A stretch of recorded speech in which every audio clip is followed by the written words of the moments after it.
After years of PETA pressure, NIH makes an historic first move to end animal testing. For animal rights supporters, the victory explained, and what more is needed. Next on the PETA Podcast with Emil Guillermo.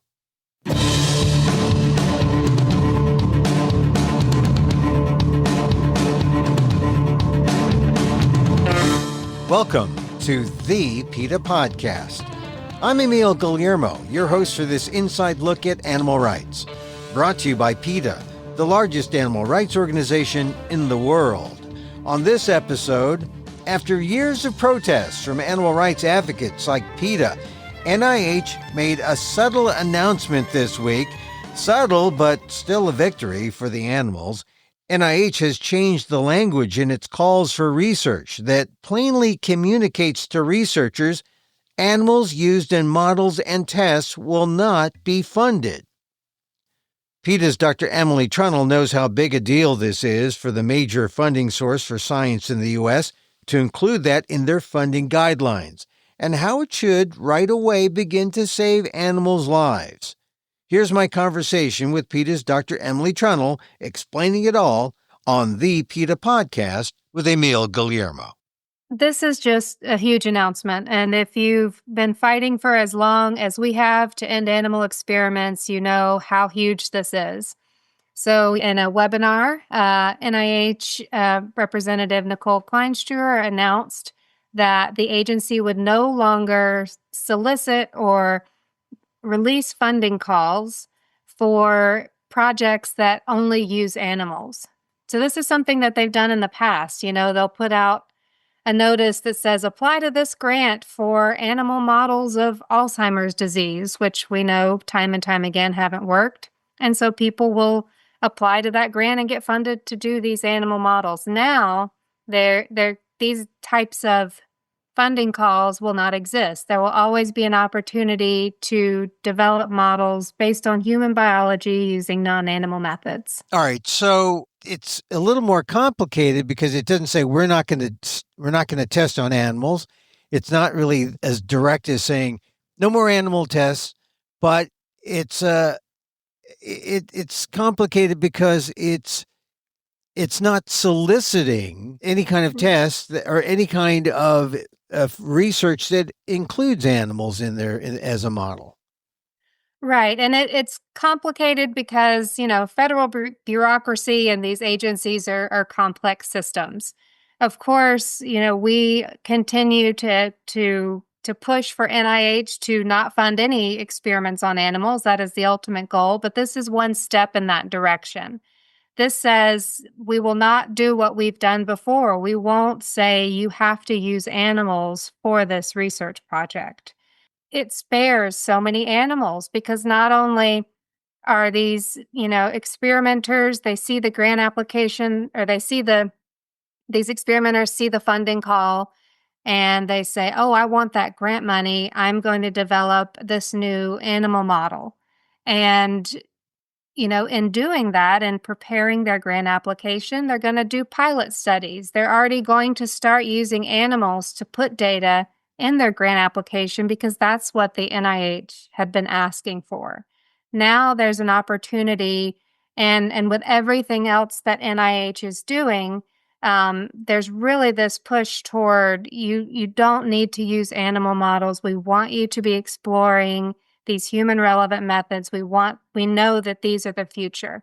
I mean, this is like, you know, if animal experiments at NIH were a tree, you just cut off a giant limb. So it's really great progress toward our goal. So really, it's a communication to the scientific community, and you think they'll get it because people outside the scientific community, they might scratch their head and say, well, I guess they're saying, they're not soliciting specifically any kind of animal research, but you're saying that the message to scientists, to experimenters is clear.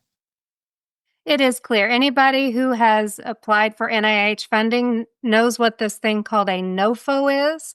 A NOFO is a Notice of Funding Opportunity, and that's what, you know, researchers around the United States wait to see. They want to know okay, I need NIH money to run my lab. What does NIH want me to do? So with these NOFOs, these funding announcements, NIH tells the research community what they want. And yesterday they told scientists, we're not going to tell you to use animal models anymore. We want you to be using human relevant methods. And so what does an experimenter do? I mean, if they want the money, that means they have to stop using animals. In many cases, it will mean that. We've already seen last month, NIH put out one of these funding announcements, and it was for studying autism. And it specifically stated in that funding announcement, we will not consider, if you submit a grant application about an animal model or using animals, we're not going to fund you. So we're already seeing this in practice. It's a clear message to the scientific community that NIH is all in on non-animal methods. And even, the announcement yesterday also mentioned every funding call, every funding announcement the agency makes is going to include language about non-animal methods. So this is going to be communicated over and over again to the scientific community. Just to add, something that has happened in the past, because NIH did put out so many of these, we want this grant is only for animal models of XYZ human disease. That leads young researchers down the path of animal experiments because they want to apply to that grant. So they set their lab up to do what that grant is asking for. That's no longer the case now. So now young scientists can gear themselves to do more modern science and forget about the old ways. Absolutely. And what do you suppose, or I'm sure you probably know, what is it that got NIH to this point? Surely it wasn't all just the protests and the urging of PETA. Oh, I think PETA was very much a big part of it. This is an area we've been protesting and writing letters and doing everything in our wheelhouse to get the NIH to move away from animal experiments, since PETA's inception in the 1980s. But this move now in these last few months has really taken a lot of different approaches.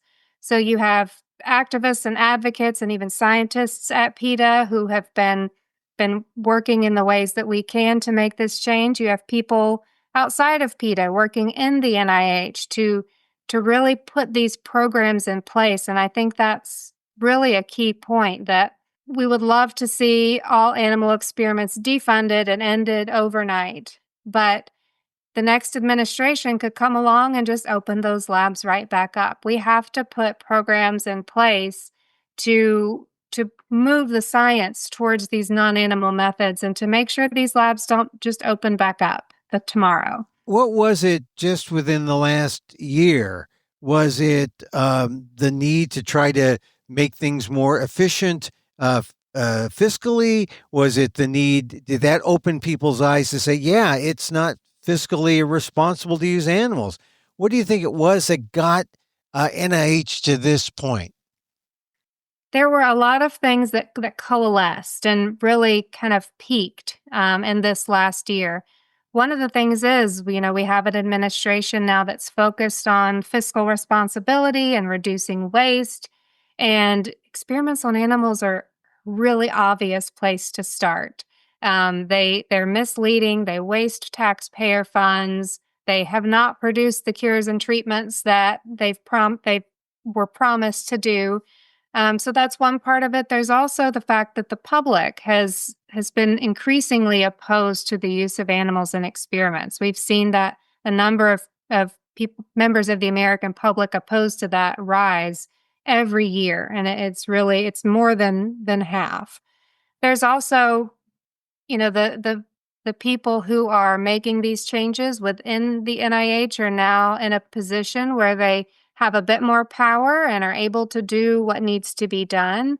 And then, there's just all of the scientific data. We've had these non-animal methods for a few decades now. I think some of the first ones came out in 2010. And so finally, scientists and regulators and policymakers are starting to see Oh, yeah, these actually are working better than the animal experiments. So they feel more comfortable making that switch now. So, in some ways, this is like the world's been turned upside down. So researchers who may have looked to NIH and say, oh, we're going to get money for our animal research models. Now they're getting the message, no, we're not doing it that way. So that makes it rather significant.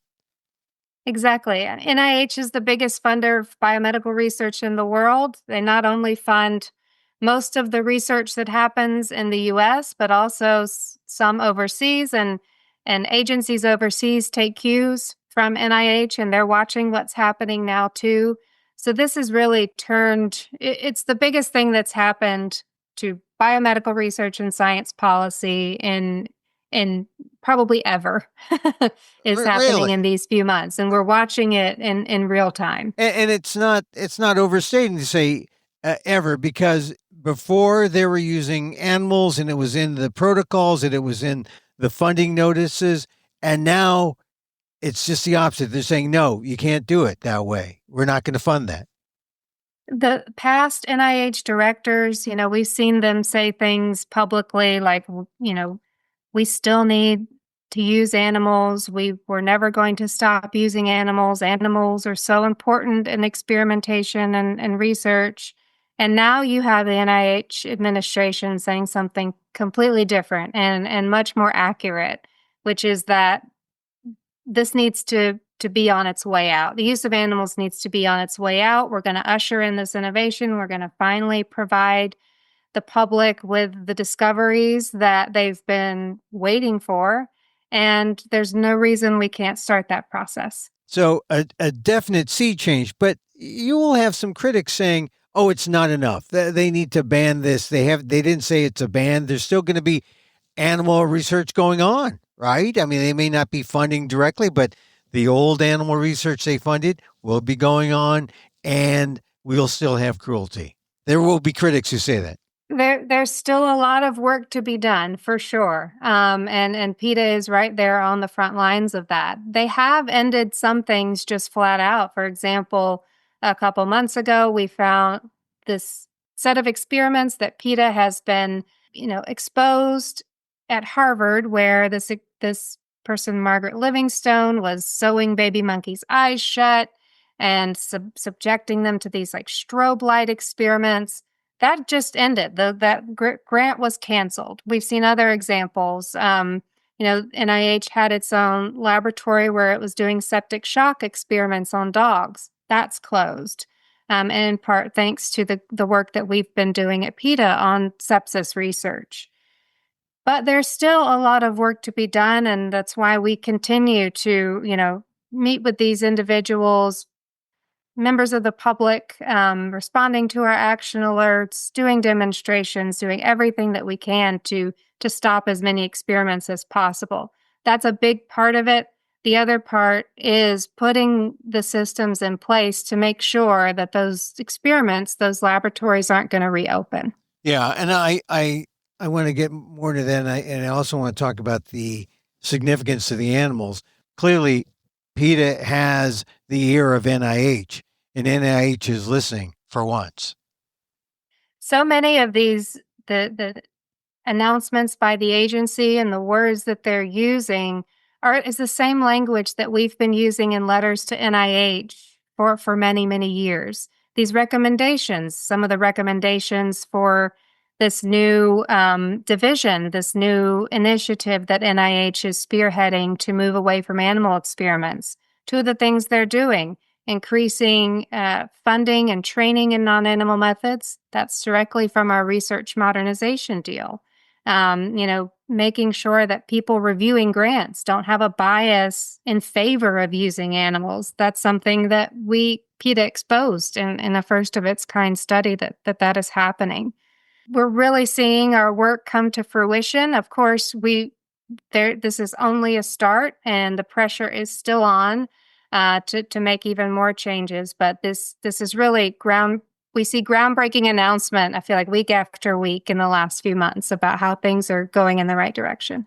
And so the big impact will be on the animals, because if this is going to go out, this information from NIH to the researchers, that we're not going to fund it if it's going to have animals. That's going to have an impact on what the researchers do. And so tell me, what's the overall impact on the animals that you see happening because of this NIH announcement?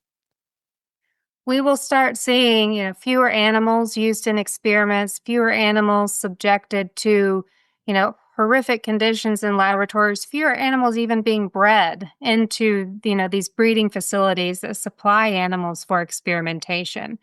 When you don't, you really have to follow the money, as people say. When NIH doesn't, hold the carrot out there saying, we'll give you money if you do animal experiments, those will never be initiated. Those animals will never be ordered. They won't be bred. And the whole system is going to be on a downtrend. Well, you say fewer animals used. Can you put a number on it? I mean, right now, if it's used all the time, if animals use most of the time, and the cruelty just, exists, what do you think the significance of this announcement does to the actual number? Have you thought about that? I have. And the unfortunate thing is we don't actually know exactly how many animals are used in U.S. laboratories every year. We know it's around 110 million. That's based on, the best possible estimates by people who have studied this. But the majority of animals who are used are mice and rats and fish as well. And those animals are not required to be counted. I know that I'm positive that we will see the number of animals decrease. And one other really groundbreaking thing that NIH announced is that they are going to start publicly reporting on their progress in this effort. So they're going to publicly report how well they're doing at moving away from animal experimentation. And we hope this looks like giving some numbers finally so we can hold them to task on that. Well, the number that you used was how many million? That was 110 million per year. 110. Well, there's nowhere to go but down, I guess, really. Yes, that is the goal. Even if you go down by 1%. That's right? A lot of animals who are spared. Yeah. People can still ignore the NOFO, what you call the NOFO, and they can still say, hey, here's this experiment. I use animals, fund me. But they're likely, people can still do that. Researchers can still do that. Experimenters can still submit those applications. And there is a chance that some of those may still be funded as the rest of NIH and all of the different institutes and centers get up to speed with the agency's, wide new priorities. But there is a concerted effort to move away from that. So I think we will see many fewer research grants being funded that use only animals. I'm not saying those will never happen. That's where we need to still keep working on this issue, but we are going to start seeing a lot fewer of those. I mean, because NIH isn't the only game in town. It's the major one. It's the primary one, but it's not the only one. Right. You still have other government agencies who fund experiments on animals, private charities, who fund experiments on animals, much less than the scale of NIH, but those are still out there. And what we are trying to really push home to these other organizations is to take this cue from NIH. And this is the way the future of scientific research is going, and you need to get on board as well. Well, it really also says if there are results. I mean, and this is the key thing: if the good science produces the kind of results that the animal studies never produced for human beings, then you've created that new way that people say, well, we better follow the leader, right? The thing is, a lot of those results are out there already, which is why there's such a strong scientific case for not using animals in experimentation. I think some people maybe are a little bit hard-headed and need to see more data, but one of the amazing things about these new programs and this new NIH initiative is that it will produce that data for them to feel, however confident they need to feel that the new human relevant non-animal methods give better data, produce better results, definitely compared to the experiments on animals. So again, what else does PETA want? What does PETA want ultimately? I mean, this is the beginning toward a victory. This is a positive thing. It's incremental, but when will it be total victory? This is progress. The ultimate victory is, of course, for no animals to be, bred into and confined in laboratories and used in experiments. And PETA will exist to make that happen for as long as we need to. Another, a step toward that would be for the NIH to come out and announce that we will no longer fund animal experiments at all. And that is another step that we're working toward. But right now, this progress, if you're someone who you, like me, you read all of the NIH funding announcements that come out every week, and every week your heart is broken when you see, here's a new funding announcement for young investigators to use monkeys in HIV experiments. And you just feel like, oh my gosh, you're going backwards. The fact that we're not going to see those anymore is really huge progress. What are they going to see now? What is the language that's going to reverberate in the minds of researchers old and young when they see, what will they see in these NOFOs? They will see, as options for their grants that their applications that they submit, they will see that they have the option to use non-animal human relevant methods. And I think another important part about all of this is that now we're going to see, the NIH is going to say, we want a model for HIV research that is relevant to humans. They're not going to say, we want a monkey model for HIV experiments. And I think that really signals that the non-animal methods are the ones to move us forward. They are the ones that are human relevant. It's no longer they're already picking, animal or non-animal. They're focused on the outcome, and non-animal methods give us the outcome that we want, which is cures and treatments for humans. Yeah, well, I mean, you pointed out that when you use a monkey model, you cure monkey AIDS, but you don't cure human AIDS. And we probably and monkeys don't even get AIDS. Yeah. Monkeys don't contract HIV. It's human immunodeficiency virus. So that's just a boondoggle right from the start there. So yeah. a positive step, and I know I've talked to you a while, ever since you've been at PETA, since you left the regular research world. This must really mean something to you as a researcher turned activist, that this is a new milestone. It is. I was sold the line when I was a young graduate student that the only way to get ahead in science, to get your papers published and to get grants, is to use animals. And now that's not a line that graduate students are going to get anymore. It's going to be, how do we do the best science? Let's look and see what NIH is funding these days. Oh, they're focused on non-animal methods. That's the way we're going to go. Dr. Emily Trunnell, PETA scientist, thank you for being part of the PETA podcast. Thank you, Emil.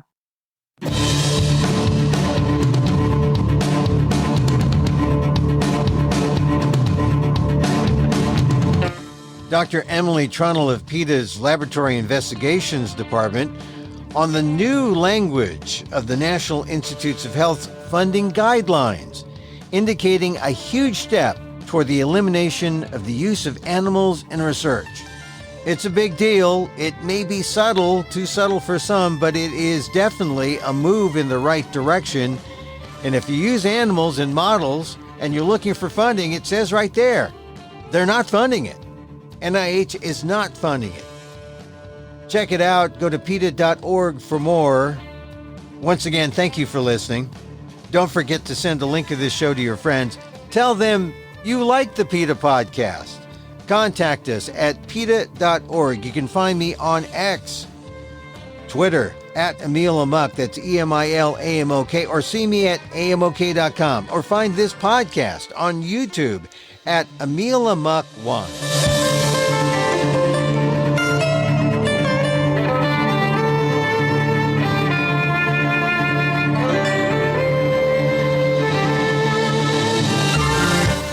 once again, thank you. Thank you for listening. Thank you for just being here. Check out all our episodes on your favorite podcast app or on Apple Podcasts, where you can subscribe to as well as rate and review the show.